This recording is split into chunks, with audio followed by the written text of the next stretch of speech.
दोस्तों 1950 के दशक में अंतरिक्ष युग की शुरुआत के बाद से हजारों रॉकेट लॉन्च किए गए हैं और इससे भी अधिक उपग्रहों को कक्षा में भेजा गया है। इनके एक दूसरे से टकराने का जोखिम बना रहता है।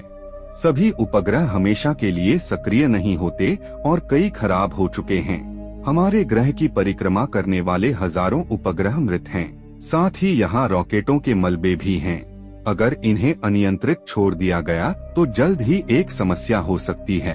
कक्षा में टकराव या एंटी सैटेलाइट परीक्षणों से अंतरिक्ष कबाड़ उत्पन्न होते हैं। जब दो उपग्रह आपस में टकराते हैं तो वे हजारों नए टुकड़ों में बंट जाते हैं, जिससे बहुत सारे नए मलबे बनते हैं। अमेरिका, चीन और भारत सहित कई देशों ने अपने स्वयं के उपग्रहों को उड़ाने का अभ्यास करने के लिए मिसाइलों का इस्तेमाल किया है।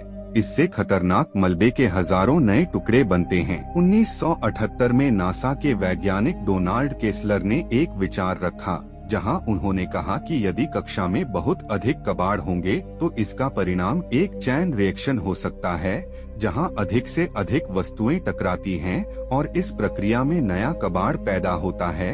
एक समय के बाद पृथ्वी का ऑर्बिट अनुपयोगी हो सकता है। हालांकि यह स्थिति चरम पर होगी, लेकिन कुछ विशेषज्ञों को चिंता है कि एक दिन यह एक समस्या हो सकती है और ऐसा होने से बचने के लिए कदम उठाए जाने चाहिए। इंसानी मलमूत्र से लेकर खराब सैटेलाइट के टुकड़े, अंतरिक्ष में जमा हो चुका सैकड़ों टन कबाड़ काफी हद तक तबाही मचा सकता है। अपोलो 11 के चंद्रमा पर पहुँचे 50 साल से ज्यादा समय हो चुका है। अब भी वहाँ की जमीन पर नील आर्मस्ट्रॉन्ग के पैरों की छाप बाकी है। कोई वातावरण न होने की वजह से सब कुछ वैसे का वैसा है। यहाँ तक कि इंसानी मलमूत्र के पैकेट भी 100 से ज्यादा ऐसे थैलों के अलावा कुल मिलाकर 200 टन कूड़ा चांद पर केवल हमारा दिया हुआ है। धरती पर तो कबाड़ भरा हुआ है ही, और अंतरिक्ष पर भी गंदगी बढ़ रही है। अब तक करीब 6500 कामयाब रॉकेट लॉन्च हुए, जिसका नतीजा ये हुआ है कि धरती के ऑर्बिट पर इंसानी कचरे का ढेर बढ़ने ही लगा। यूरोपियन सर्दन ऑब्जर्वेटरी का अनुमान है कि साल 2030 तक सैटेलाइट प्रोजेक्ट्स एकदम से बढ़ेंगे और 75,000 पार कर जाएंगे। हर ऐसे लॉन्च के साथ स्पेस जंक बढ़ता ही जाएगा। Combined force space component command इस पर नजर रखता है कि अंतरिक्ष में इंसान क्या कर रहा है।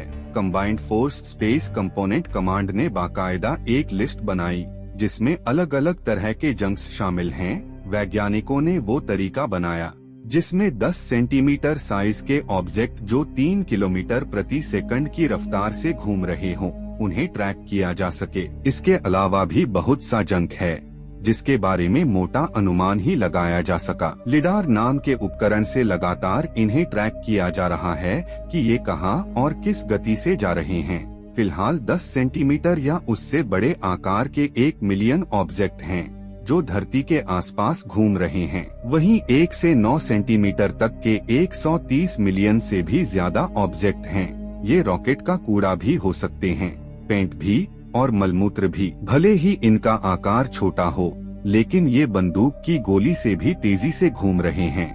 इससे ऑर्बिट में कोई बड़ा खतरा भी आ सकता है। स्पेस मिशन की शुरुआत से लेकर अब तक सारे देशों ने बहुत सारी सफलता और असफलता देखी। दोनों ही बातों के दौरान एक चीज कॉमन रही, स्पेस में कूड़े का बढ़ना। कई बार सैटेलाइट खराब हो गए, कई बार हादसे का शिकार हुए, कई बार अचानक उन्होंने काम करना बंद कर दिया। कई सैटेलाइट रॉकेट बूस्टर के साथ जाते हैं जो बाद में स्पेस में छोड़ दिए जाते हैं। एंटी सैटेलाइट वेपन भी कचरा फैला रहे हैं। ये वो मिसाइल हैं जो लो अर्थ ऑर्बिट पर रहते सैटेलाइट्स को खत्म करने के लिए भेजे जाते हैं। अब तक अमेरिका, रूस, भारत और चीन भी एंटी सैटेलाइट भेज चुके।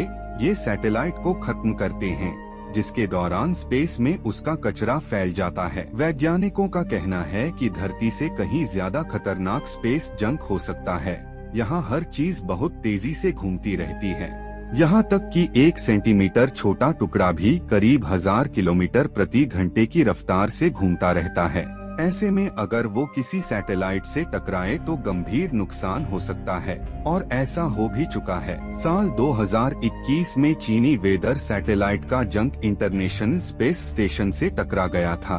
इससे इंटरनेशनल स्पेस स्टेशन में एक छेद हो गया था। स्पेस जंक के खतरे को समझाते हुए एक वैज्ञानिक ने केसरल सिंड्रोम तक की बात कर डाली। नासा के वैज्ञानिक डोनाल्ड केसलर ने 70 के दशक में कहा था कि स्पेस जंक लगातार घूमते हुए अलग टकराता है, तो जिस चीज से टकराएगा वो भी कूड़ा बनकर स्पेस में तैरने लगेगा।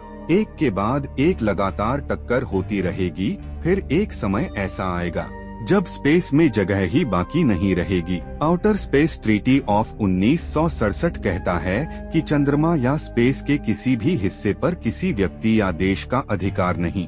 इसका नतीजा ये हुआ कि अंतरिक्ष जा तो कई देश रहे हैं, लेकिन कोई भी इसकी सफाई की जिम्मेदारी नहीं लेना चाहता। यही देखते हुए यूनाइटेड नेशंस ने सभी कंपनियों से कहा कि वे अपना मिशन खत्म होने के 25 साल के भीतर अपना क्रिएट किया हुआ जंक हटा दें। देश अपने खत्म या खराब हो चुके सैटेलाइट को स्पेस में ही खत्म करने की बजाय धरती पर ला रहे हैं। खराब हो चुके सैटेलाइट्स को धरती पर लौटाकर पॉइंट निमो में जमा किया जा रहा है। प्रशांत महासागर में दक्षिण अमेरिका, ऑस्ट्रेलिया और न्यूजीलैंड के बीच स्थित इस जगह को समुद्र का सेंटर भी माना जाता है। अंग्रेजी में इसे उष्णिक पोल ऑफ इनएसेसिबिलिटी भी कहते हैं, यानी समुद्र के बीच वो जगह जहां पहुंचा ही नहीं जा सकता। यहाँ से चारों ओर कम से कम 1000 मील की दूरी तक समुद्र ही पसरा हुआ है।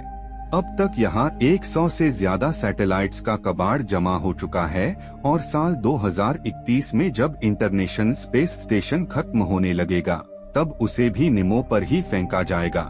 नासा ने आर्टेमिस अकॉर्ड्स भी तैयार किया, जिसमें अंतरिक्ष के साफ सुथरा और पीसफुल बनाए रखने की बात है।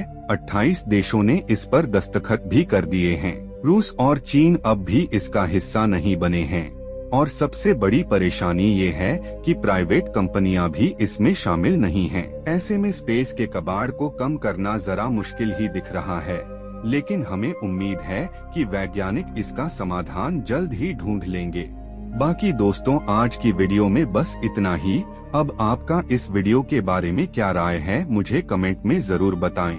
और हाँ, हम फिर मिलेंगे ऐसी ही मजेदार वीडियो में। तब तक के लिए जय हिंद, जय भारत।